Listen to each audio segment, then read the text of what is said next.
latest news, subscribe our channel and press the bell icon to never miss any news. നമസ്കാരം, ഇത് one India Malayalam.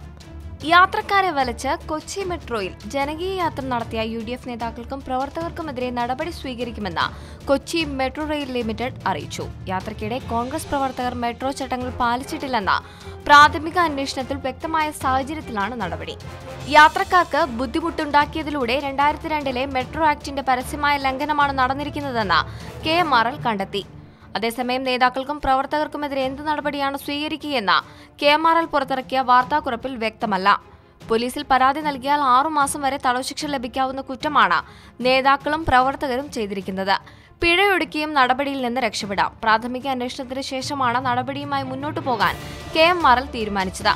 മുഖ്യമന്ത്രി ഉമ്മൻചാണ്ടി, പ്രതിപക്ഷ നേതാവ് Ramesh Chennithala, KPCC president MM Hasan തുടങ്ങിയ നേതാക്കളുടെയും MLA-മാരുടെയും നേതൃത്വത്തിലായിരുന്നു ആലുവയിൽ നിന്നും പാലാരിവട്ടത്തേക്ക് യാത്ര സംഘടിപ്പിച്ചത്. മെട്രോ ഉദ്ഘാടന ചടങ്ങ് രാഷ്ട്രീയവൽക്കരിച്ചതിൽ പ്രതിഷേധിച്ചായിരുന്നു UDF-ന്റെ നേതൃത്വത്തിലുള്ള ജനകീയ മെട്രോ യാത്ര. എന്നാൽ പ്രവർത്തകരുടെ തള്ളിക്കയറ്റം മൂലം പരിപാടി കൈവിട്ടുപോകുകയായിരുന്നു. കൂടുതൽ വാർത്തകൾക്കായി സബ്സ്ക്രൈബ് ചെയ്യുക വൺ ഇന്ത്യ മലയാളം.